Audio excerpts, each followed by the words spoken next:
श्रीगणेशाय नमः। ॐ जपाकुसुमसङ्काशं काश्यपेयं महाद्युतिं तमोरिं सर्वपापघ्नं प्रणतोऽस्मि दिवाकरम्।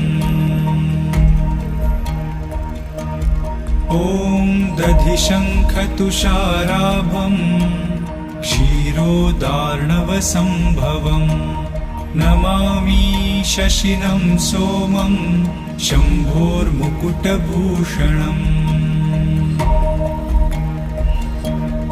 ॐ धरणीगर्भसम्भूतं विद्युत्कान्तिसमप्रभं कुमारं शक्तिहस्तं च मङ्गलं प्रणमामि।